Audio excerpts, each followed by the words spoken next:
I think Loring was a great competitor. Really took us to the limit.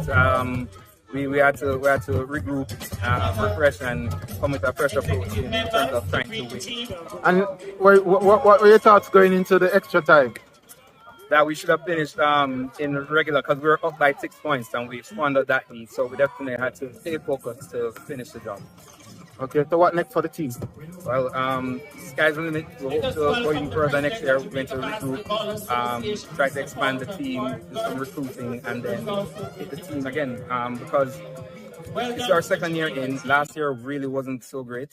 So to have this turnaround is really good and promising. So we look forward to next year.